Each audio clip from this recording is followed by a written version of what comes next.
सभी को UP board class 12th का हिंदी का सिलेबस याद कराने वाली हूं RW ट्यूशन क्लासेस चैनल पर। तो आज की इस वीडियो में हम याद करने वाले हैं सुमित्रा नंदन पंत जी का साहित्यिक परिचय। सुमित्रा नंदन पंत जी का जन्म 1900 ईस्वी को उत्तराखंड के अल्मोड़ा जिले के कौसानी गांव में हुआ।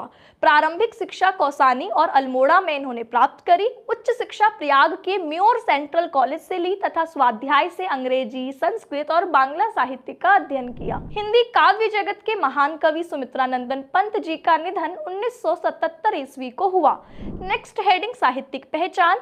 सुमित्रा नंदन पंत हिंदी साहित्य के एक महान कवि के रूप में प्रसिद्ध हुए। वे छायावाद युग के प्रमुख स्तंभों में से एक माने जाते हैं।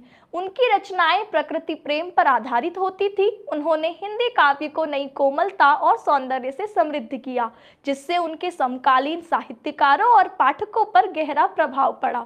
उनकी रचनाएं वीणा, उच्छ्वास, ग्रंथि, पल्लव, गुंजन, युगांत, उत्तरा, चिदंबरा, युगवाणी, ग्राम्या, स्वर्ण किरण आदि इनकी रचनाएं हिंदी काव्य में मील का पत्थर मानी जाती हैं। उनकी रचनाओं ने हिंदी साहित्य को समृद्ध किया। नेक्स्ट हेडिंग भाषा शैली। सुमित्रा नंदन पंत जी की भाषा सरल, कोमल, प्रवाहमयी और काव्यात्मक थी। उन्होंने अपनी रचनाओं में तत्सम संस्कृतनिष्ठ शब्दों का सुंदर प्रयोग किया।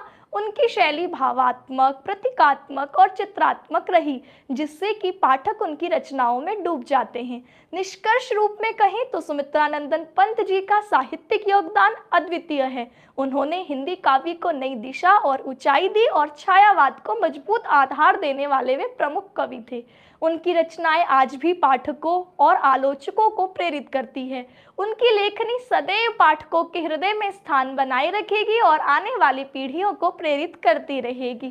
कैसी लगी वीडियो? कमेंट सेक्शन में फीडबैक देना ना भूलें।